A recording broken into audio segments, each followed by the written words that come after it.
actually show a bit of process here. How I work, I often get asked, how long does it take me to create a piece? And I say if it's, very fortunate, it would only take a few hours.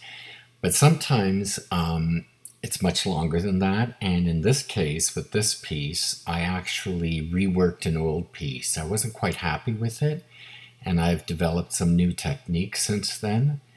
And I'm much happier with this version and with its new name. It belongs now to my Enlightenment series. And basically it is the Persian word for lion and sun, which is a very strong symbol in Persian culture. And the reason for that is the original is this. It's a candlestick that's found in the Aga Khan Museum. That comes from Eastern Asia, Eastern Iran. And you can see that along the edge of this candlestick, there's a series of lions. And I figured as well, the candle itself, a source of light, could reflect the idea of sun. So I have gone through different versions of this, and I'm almost embarrassed to show some of them, but here they go. This one really wasn't going anywhere, but it was an attempt. Then I had this one, and you can see I was really sort of obsessed with triangles. And then this one got better. It was closer. I was somewhat happier. This wasn't good. I started trying to make the circulars irregular. And then I think I finally settled on something like this. So I have a somewhat irregular circle with the glow around it, and I have the triangles basically overlaying the original photographic elements of the picture.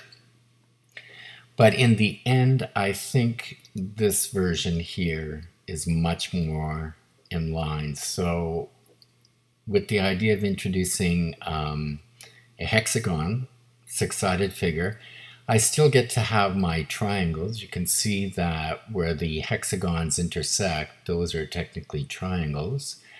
And yet a hexagon, I think, is used a lot in Islamic art, possibly Persian art as well. It just seemed like a much more centered approach. I do have the original file here opened up in my Photoshop, and I just wanted to show you that this is some of what I go through to build these. So these are adjustment layers. This is the corona on the outside, a photo filter. This here is this top hexagon here, and you can see each one of these hexagons has an inner glow, an outer glow, and a drop shadow attached to it. And it's repeated several times, so it's tricky. You have to be very exact. It's not perfect, but then again, nothing is ever perfect. This is acting more or less as just a screen. You can see that this is 63%, but this is to sort of darken the original circle. Then I have a few more shapes and adjustment layers here. These shapes just, again, this simply takes out an element or adds it.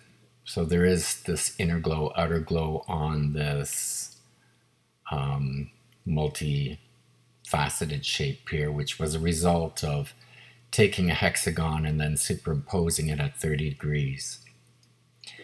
So you can see how all of that work goes into this, and this file, when flattened, because it's 52 inches by 52 inches, when it's flattened, it comes out to about 700 megabytes. But as an actual working file with all of the layers, it is actually 4.5 gigabytes. Fairly substantial file, so you can see often that my computer crashes.